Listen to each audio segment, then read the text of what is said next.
மக்களே வணக்கம். நம்ம நண்பர் கொடுத்த காராமணி பூ வச்சுட்டாங்க.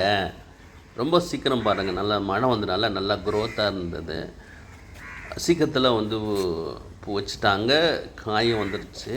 ஏற்கனவே ஒரு ஃபஸ்ட் ரவுண்டு காய் எடுத்துட்டேன். இது செகண்டாக வந்த காய்ங்க. எப்போவுமே ஃபஸ்ட்டு எனக்கு வீட்டுக்கு எடுத்துடுவேன். அதுக்கப்புறம் தான் மற்றவங்களுக்கோ இல்லை விதைக்கோ நான் விடுவேன். நல்ல ஒரு தரமான விதை, நல்ல செடி ரொம்ப ஃபாஸ்ட்டாக வந்துட்டாங்க. நல்ல க்ரோத் இருந்தது. இது வெறும் மாட்டு சாணம் தான், காஞ்சி போன மாட்டு சாணம் போட்டேன். அடி உரமாக இலைத்தலைகள் அதிகமாக போட்டேன். எப்போவுமே நீங்கள் மண்கலவை பண்ணிங்கன்னா அடி உரமாக எவ்வளோவுக்கு எவ்வளோ உங்களால் இலைகளை போட முடியுமோ அவ்வளோ இலையை போடுங்க. உங்கள் கார்டன் இருக்கிற ஒரு இலை கூட வெளியில் அனுப்பாதீங்க. அது இலையெல்லாம் நீங்கள் போட்டு வச்சிங்கன்னா அது மேலே மண்கலவை போட்டு வரப்போ பூ வச்சு காய் வைக்கிறப்போ நல்லா காய் வரும். எனக்கு கொஞ்சம் பூச்சி தொல்லை இதில் இருந்தது.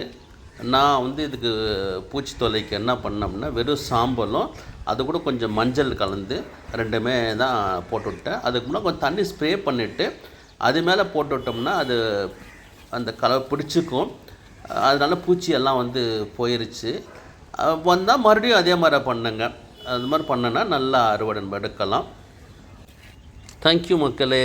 மீண்டும் ஒரு வீடியோ சந்திக்கிறேன். Happy gardening.